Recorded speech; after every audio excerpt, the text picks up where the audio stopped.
Commander Jake Morrison stood on the bridge of the UES Leviathan and watched the stars shift from bright lines back into points of light. The massive ship had just dropped out of hyperspace at the edge of the Kepler system. Around him, his crew worked at their stations with quiet efficiency.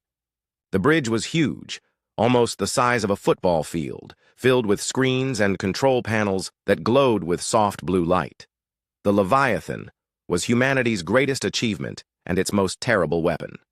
The ship stretched over a kilometer. From nose to tail, its dark hull bristling with weapons that could crack moons in half. Massive railguns ran along its spine like the backbone of some ancient metal beast. Energy weapon arrays dotted its surface like glowing eyes. Deep inside its armored belly, antimatter warheads waited in their containment fields, each one capable of wiping out entire cities. Morrison had commanded the ship for 3 years, but he still felt a chill when he thought about the destruction it could unleash. Earth's leaders had built the Leviathan not for conquest, but for protection. In a universe full of unknowns, humanity needed something that could stand against any threat. They had no idea what waited beyond their solar system, so they had prepared for the worst. Today was supposed to be different. Today was supposed to be about peace. Captain Lisa Hayes walked onto the bridge, carrying a tablet filled with translation protocols and diplomatic procedures. She wore the blue uniform of Earth's diplomatic corps, not the black combat gear of the ship's military crew. Her team had spent months preparing for this moment. Humanity's first official contact with an alien civilization. The Zenthari Confederation had sent the first signals 6 months ago. Their messages were peaceful, filled with mathematical concepts and artistic images that showed a species that valued knowledge and beauty. Their ships in the transmitted pictures were elegant curves of silver and gold, nothing like humanity's brutal war machines. They had invited Earth to send representatives to their home system for formal first contact. Morrison had argued against bringing the Leviathan to the meeting. A diplomatic mission should use a diplomatic ship, not a dreadnought designed to fight entire fleets. But Admiral Stone had overruled him. If something went wrong, she said, humanity needed its strongest ship protecting its ambassadors. Now Morrison wondered if the Admiral had been right to worry. Lieutenant Commander Ryan Clark looked up from his tactical station. His face was pale in the blue glow of his screens. "Commander, we're picking up massive energy readings from the inner system. Multiple fleets in combat formation around the Zenthari homeworld." Morrison moved to stand behind Clark's station. The tactical display showed hundreds of ship contacts clustered around a blue-green planet that had to be the Zenthari home. But something was wrong. The ships were arranged in attack formations, not the peaceful gathering they had expected to find. "Are those Zenthari vessels?" Hayes asked, moving to join them. Clark shook his head. "Negative, Captain. The ship designs don't match anything in the Zenthari transmissions. These are angular, predatory-looking craft. Nothing like the curved silver ships they showed us." Morrison felt ice form in his stomach. They had come expecting a celebration of first contact between two peaceful species. Instead, they had stumbled into what looked like a war zone. "Can you identify the attacking fleet?" Morrison asked. "Working on it, sir." Clark's fingers flew over his controls, running the sensor data through every database Earth had compiled about possible alien civilizations. After a few tense minutes, he looked up with a grim expression. "Computer can't match these ships to any known designs. They're using energy signatures we've never seen before. Whoever they are, their technology is completely foreign to us."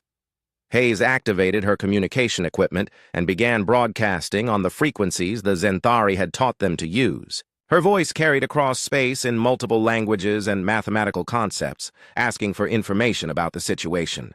The response came not in words, but in targeting scanners that swept across the Leviathan's hull. "They're painting us with targeting systems," Clark reported. "Both fleets. The unknowns are treating us as a threat, and the Zenthari ships seem to think we might be reinforcements for their attackers."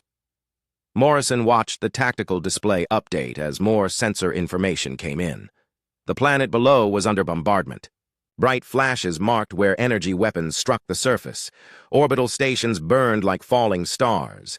The elegant Zenthari ships were fighting desperately, but they were losing badly. Their attackers had them outnumbered by at least 3-1. "Commander," called out Lieutenant Sam Parker from the weapons control station. The unknown ships are powering up weapons systems. Energy readings are off the charts. These aren't just military vessels. They're designed for planetary bombardment. Morrison had to make a decision. Military protocol was clear. When encountering unknown hostiles with superior numbers, a commander should retreat and report back to command. The Leviathan was powerful, but not powerful enough to fight an entire fleet alone. The smart choice was to leave, return to Earth, and warn them about this new threat. But as Morrison watched, another group of Zenthari ships exploded under enemy fire. The planet's surface showed new impact sites where the bombardment had reached civilian areas. This wasn't just a military conflict, it was genocide. The unknown attackers were trying to wipe out an entire civilization. Hayes looked at him with desperate eyes. "Commander, we can't just watch this happen. The Zenthari reached out to us in peace. They trusted us enough to invite us here." "Captain, we have our orders," Morrison replied quietly. "Our mission is to protect Earth's interests and ensure the safety of our diplomatic mission." "What about protecting people who can't protect themselves?" Hayes shot back. "Isn't that what the Leviathan was built for?" Morrison looked around his bridge. His crew was watching him, waiting for orders. They all knew what the right choice was, even if it wasn't the safe choice. The Leviathan had been built to stand against threats that peaceful civilizations couldn't handle alone. This was exactly the situation it had been designed for. "Lieutenant Parker," Morrison said quietly, "bring all weapons systems online." Parker's hands hesitated over his controls. "Sir, we'll be outnumbered 50-1. The tactical computer estimates our survival chances at less than 12%. "The computer doesn't account for surprise," Morrison replied. "They've never seen human weapons before. They don't know what we're capable of." Hayes grabbed his arm. "Commander, if we do this, there's no going back. We'll be announcing humanity's presence to the galaxy with an act of war." Morrison looked at the tactical display one more time. Another Zenthari ship died as he watched. On the planet below, entire cities were going dark under the bombardment. He thought about Earth, safe and peaceful in its distant system. He thought about the responsibility that came with commanding the most powerful warship humanity had ever built. "Sometimes," he said quietly, "the right thing to do is also the dangerous thing to do." He turned to his crew. "All stations, prepare for combat. We're going in." The Leviathan turned toward the battle like a predator sensing prey. Its massive engines pushed the ship forward, building speed as it approached the alien fleet. Morrison watched the tactical display update as they got closer to the fighting. The situation was worse than he had first thought. The Zenthari planet was dying. Orbital defense platforms that had protected the world for centuries were breaking apart under constant bombardment. The beautiful blue oceans that the Zenthari had shown in their peaceful messages were boiling where energy weapons struck the surface. Cities that had stood for thousands of years were becoming craters of glass and twisted metal. Lieutenant Commander Clark worked frantically at his station, trying to get more information about their enemies. "Commander, I'm reading massive energy discharges from the attacking fleet. These ships aren't just military vessels, they're equipped with planet-killing weapons." Captain Hayes tried again to establish communication with both fleets. Her diplomatic protocols weren't designed for a situation like this. Every frequency she tried was either jammed or met with more targeting scanners sweeping across their hull. The unknown attackers had no interest in talking. "Captain, I'm picking up fragmentary transmissions from the Zenthari fleet," reported Communications Officer Danny Rogers. "Their command structure is breaking down. Most of their capital, ships are destroyed or badly damaged." Morrison studied the enemy fleet formation. The attacking ships moved with military precision, their angular hulls reflecting no light. They looked like they had been designed by someone who understood that war was about efficiency, not beauty. Each ship was a weapon built to kill other ships and destroy planets. "Lieutenant Parker, what's our weapons status?" Morrison asked. Parker checked his displays. "All systems online, sir. Railguns are charged and ready. Particle beam arrays are at full power. Antimatter warheads are armed and loaded." Morrison nodded. The Leviathan's weapons had been built to fight unknown enemies with unknown capabilities. The railguns could fire projectiles at a significant fraction of light speed, hitting with enough force to shatter asteroids. The particle beams could slice through any known material like a hot knife through butter. The antimatter warheads were weapons of last resort. Each one contained enough destructive power to level entire mountain ranges. "Sir," Clark called out, "the enemy fleet is changing formation. They've detected us, and they're moving to intercept. On the main screen, Morrison could see the alien ships turning toward them. They moved fast, much faster than ships their size should have been able to manage.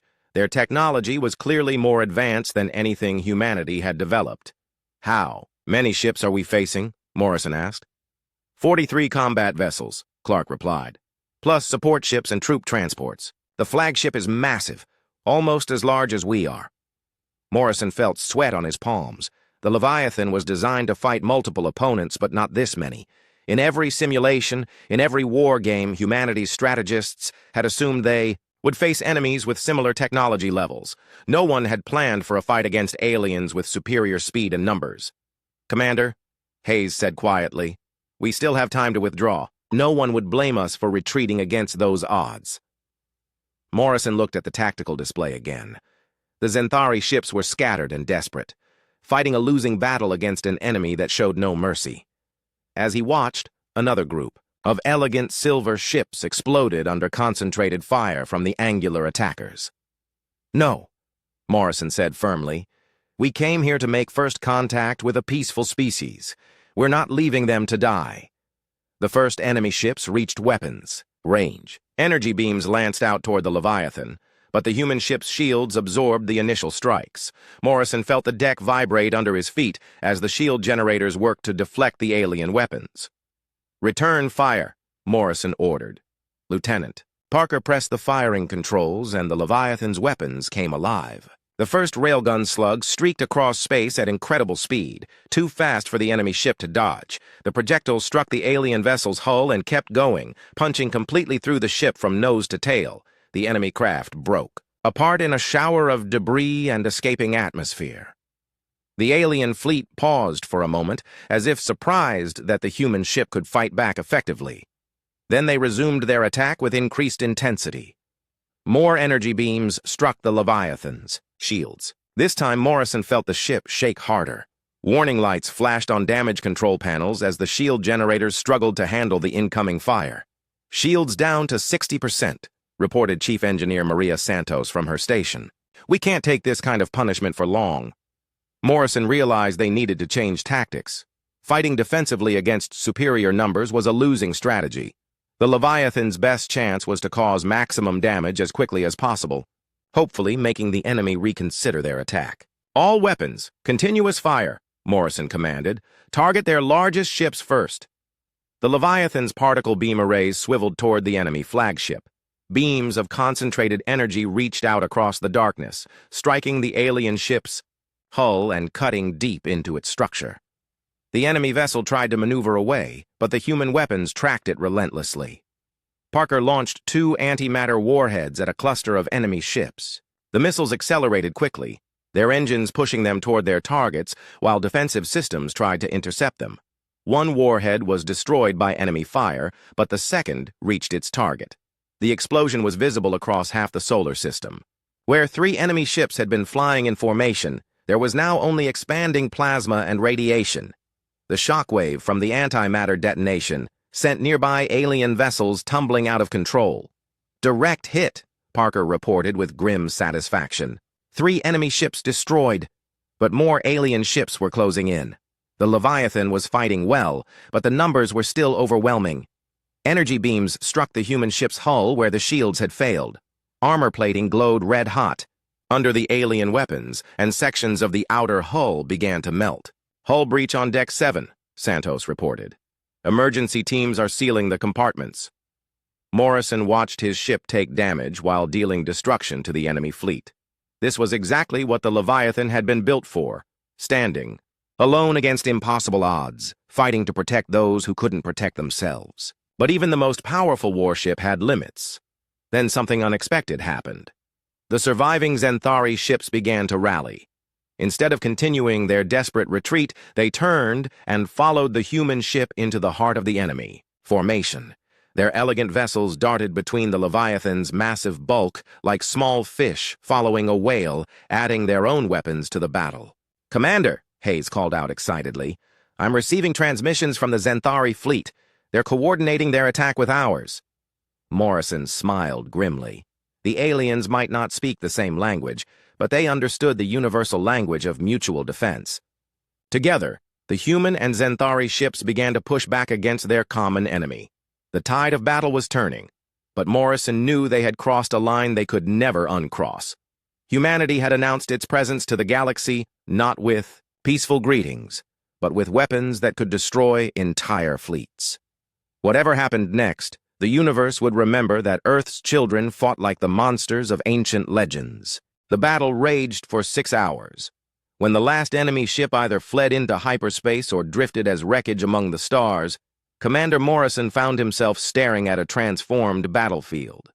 The elegant Zenthari homeworld was scarred, but alive. Around it, debris from over 30 alien warships created a glittering graveyard in the void. The Leviathan hung motionless in space, its dark hull marked with burn scars and holes where enemy weapons had found their mark. Emergency repair. Teams worked frantically to seal breaches and restore damaged systems. Chief Engineer Santos reported that they had lost 3 main gun turrets and their starboard shield generator, but the ship was still combat-ready. Morrison walked through the corridors of his ship, seeing the cost of their victory. Medical teams treated wounded crew members in makeshift hospitals. Damage control parties welded new hull plates over sections that had been melted by alien energy weapons. The smell of burned electronics and emergency sealant filled the air. Lieutenant Commander Clark met him at the observation deck, where they could see the Zenthari planet through the transparent aluminum windows. The world was beautiful, with swirling white clouds over blue oceans, but dark spots marked where the bombardment had reached the surface. "Final casualty report, sir," Clark said quietly. 43 crew members dead. 118 wounded. We lost 2 entire gun crews when Turret 7 took a direct hit. Morrison nodded silently. Every name on that casualty list was someone he had known personally. The Leviathan carried a crew of over 2,000, but in a ship this size, everyone knew everyone. These weren't just statistics. They were friends and colleagues who had died following his orders. "What about the enemy fleet?" Morrison asked. 31 ships destroyed, 12 captured with survivors aboard," Clark replied. "The rest jumped to hyperspace when they realized they couldn't win. We're holding about 200 prisoners in the cargo bays." Captain Hayes approached them, carrying a communication device that hummed with translated alien speech. Her diplomatic uniform was torn and stained from helping with rescue operations during the battle. "Commander, I've established contact with the Zenthari planetary government," she said. "Prime Counselor Vexhai wants to speak with you directly." Morrison took the communication device and listened as the translation computer converted alien thoughts into human language. The voice that came through sounded ancient and tired, but filled with gratitude. "Commander of the great ship," the translated voice said, "your vessel fights like the gods of destruction from our oldest legends. In all our history, no single ship has stood against a hegemony fleet and survived. What manner of beings are you, that you carry such power?"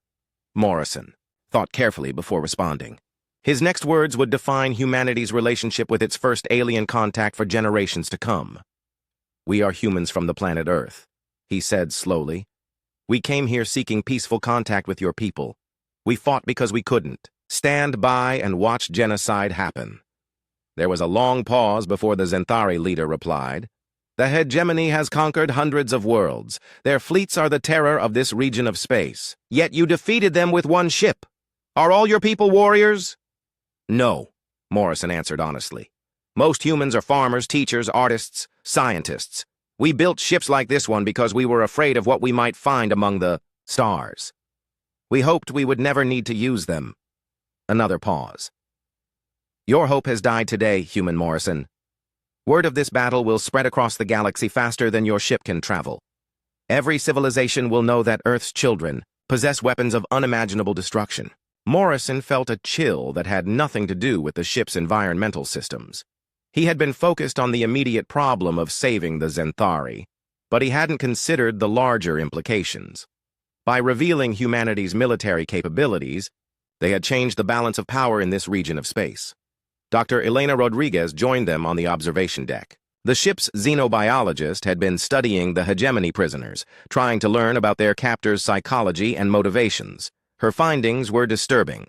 "Commander," she said, I've completed initial interviews with the surviving hegemony officers. What I've learned changes everything. Morrison turned to face her. What did you find? The hegemony aren't naturally aggressive, Rodriguez explained. According to their own accounts, they were once a peaceful trading civilization, not unlike the Zenthari. They became conquerors because they were fleeing from something worse. Worse than planetary genocide? Hayes asked. Rodriguez nodded grimly. They call it the Devourer Fleet. Apparently, it's something that consumes entire star systems, leaving nothing behind. The hegemony started their expansion because they thought if they could build a large enough empire, gather enough ships and resources, they might finally have the strength to fight back. Morrison stared out at the debris field where the battle had been fought. So they were sacrificing weaker civilizations to build strength against a greater threat. That's what it looks like, Rodriguez confirmed. And according to their deep space sensors, this Devourer fleet is still out there, moving through the galaxy's outer rim. The hegemony's defeat here means there's one less barrier between it and the core worlds. Lieutenant Commander Clark checked his tactical displays. Commander, we're receiving priority transmissions from multiple sources. It looks like news of the battle is already spreading through quantum communication networks. Hayes activated the main communications array and began sorting through the incoming messages. Some were in languages the translation computer recognized, others were completely alien, but the patterns were clear enough. We're getting responses from dozens of different civilizations, she reported. Some are sending congratulations and offers of alliance. Others are demanding explanations for our actions. A few are issuing what look like ultimatums. Morrison realized that humanity had been thrust into galactic politics whether they wanted to be or not.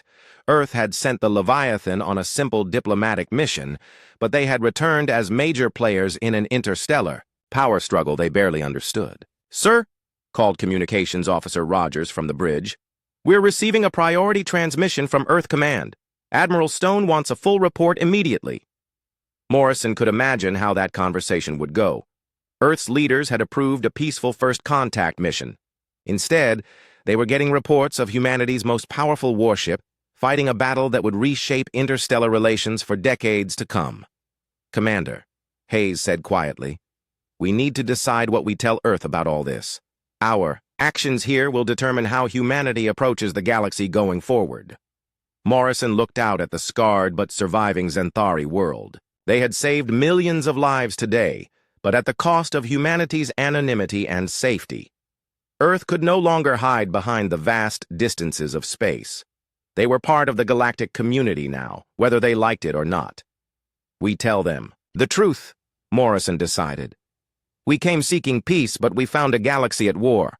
Now we're all part of that war, and we need to decide what kind of species humanity wants to be. As repair teams continued their work, and the Zenthari began the long process of rebuilding their damaged world, Morrison knew that everything had changed. The monster ship that had ended negotiations was now humanity's calling card to the stars. 3 months after the Battle of Zenthari Prime, the Leviathan arrived at coordinates that had been transmitted by dozens of alien civilizations. The location was an ancient space station called the Nexus, built by a species so old that no one remembered their name. For over 2,000 years, it had served as neutral ground where different species could meet and trade. Commander Morrison stood on his bridge and stared at the sight before them. Hundreds of alien vessels surrounded the massive station, representing species whose names humanity was still learning to pronounce. Ships that looked like living coral growths floated next to geometric constructs of pure energy. Vessels shaped like massive flowers opened and closed their petals in the station's artificial sunlight. This was the first galactic assembly to be convened in over 2 centuries. The last time so many species had gathered in one place, it had been to sign peace treaties ending a war that had consumed entire sectors. Now they were here because of humanity's actions at Zenthari Prime. Ambassador Charles Kane stood beside Morrison, wearing the formal diplomatic uniform that Earth had hastily designed for interstellar relations. He had been a career diplomat, specializing in international relations, but nothing in his training had prepared him for representing humanity to dozens of alien species with incomprehensible psychologies. How many different civilizations are represented here? Kane asked. Lieutenant Commander Clark checked his sensors. At least 60 that we can identify, sir. Probably more that our computers can't recognize. Some of these ship designs don't match anything in our databases. Captain Hayes worked at her communication station, trying to establish contact with the station's controllers. The translation matrices were struggling to handle so many different languages and thought patterns simultaneously. "I'm receiving docking instructions," she reported. "They're assigning us a berth in the military section, along with other warships." Morrison wasn't surprised. The Leviathan's reputation had preceded them. To most of the galaxy, they weren't diplomats who had happened to fight a battle. They were warriors who claimed to want peace. The docking process took hours. The Nexus station was enormous, easily the size of a small moon, with docking bays designed to accommodate ships of every possible configuration. When they finally secured to their assigned berth, Morrison could see dozens of other military vessels nearby. Some he recognized from intelligence reports as hegemony survivors. Others belonged to species he had never heard of. Ambassador Kane led a small diplomatic team through the station's corridors toward the assembly chamber.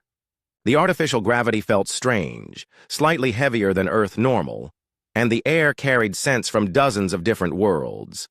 Alien beings of every imaginable shape and size moved through the corridors, conducting business in languages that sounded like music, mathematics, or pure noise. The assembly chamber was a vast spherical room with delegates arranged in three-dimensional tiers around a central speaking area. Each species had been assigned seating based on their technological level, military strength, and political influence. Kane was surprised to find that humanity had been placed in the upper tiers, alongside species that controlled hundreds of star systems. As Kane took his seat, he realized that the assembly was divided into clear factions.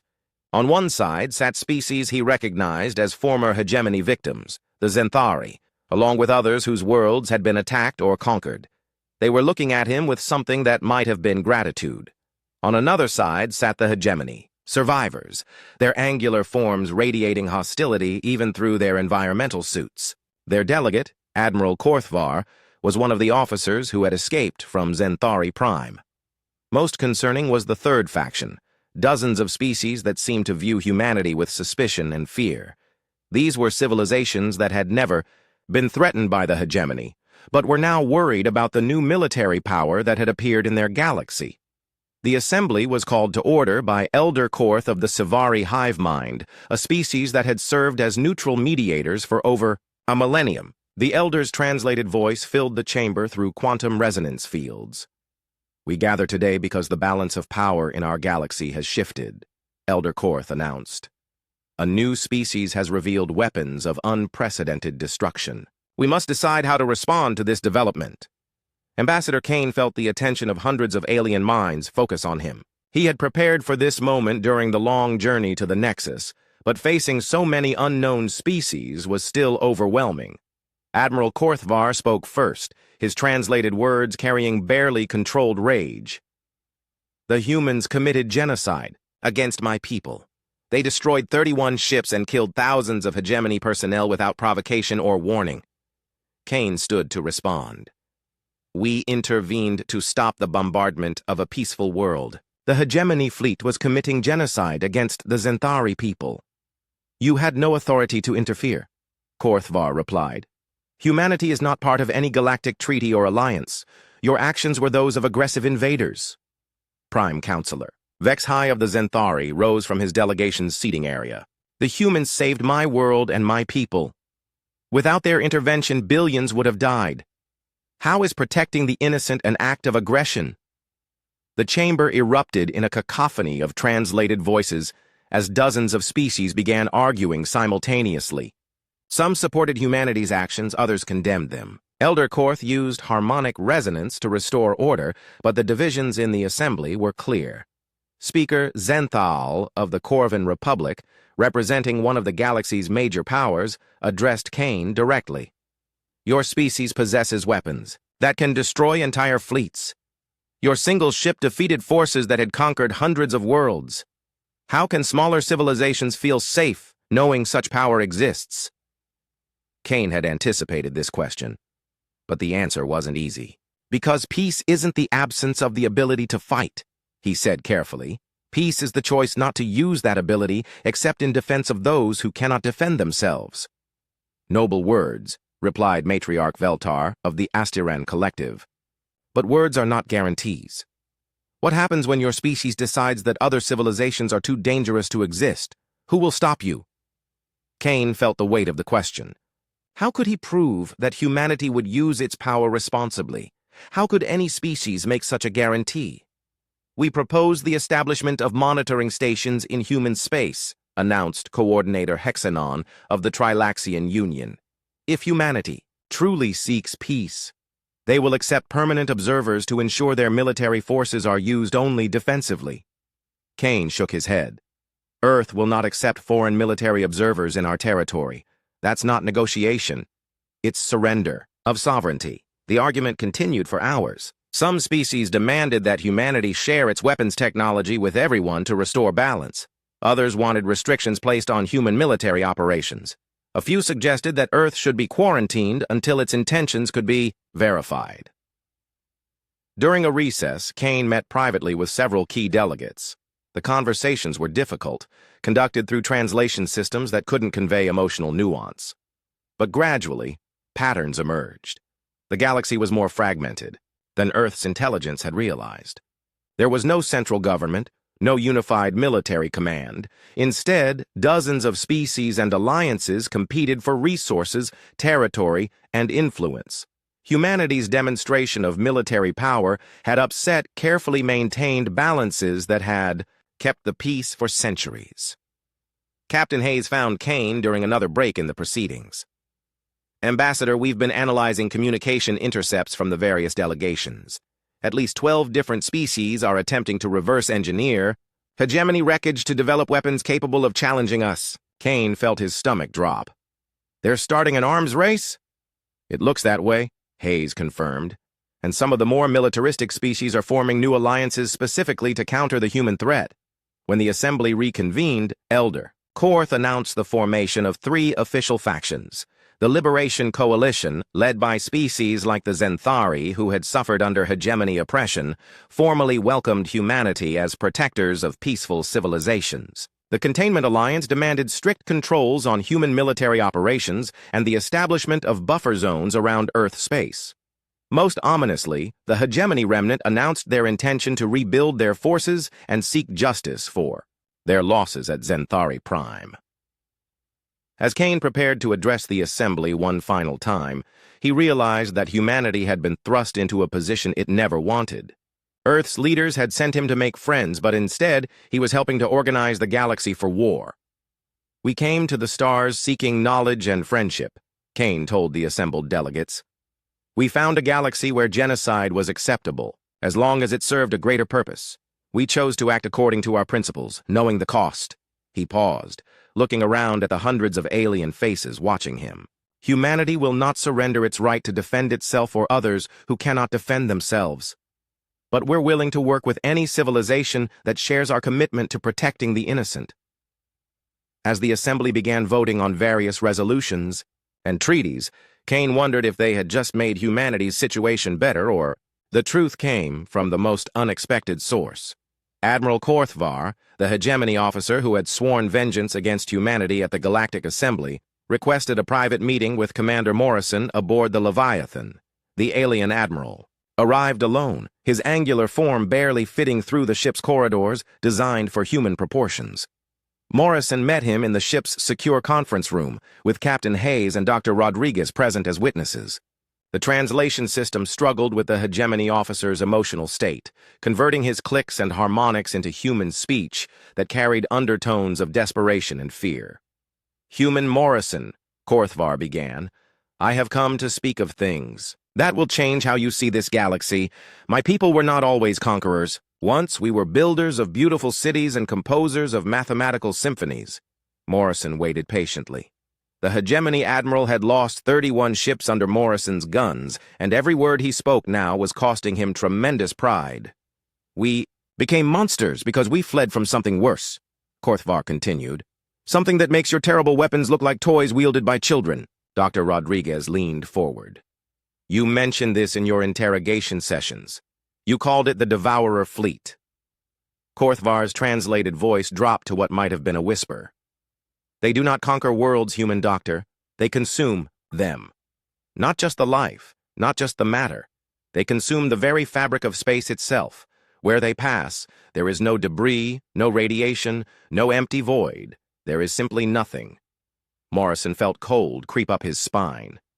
How is that possible? Our scientists studied the consumption zones for centuries before we understood, Korthvar replied. The devourers exist partially in our dimension and partially in others.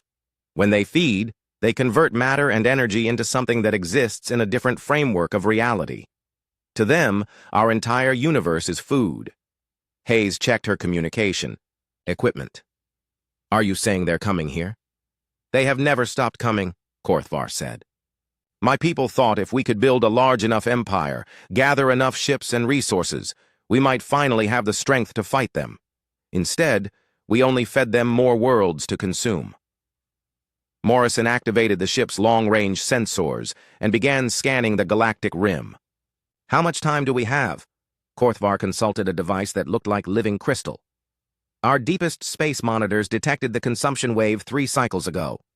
At their current rate of advance, they will reach the core worlds within 2 of your years.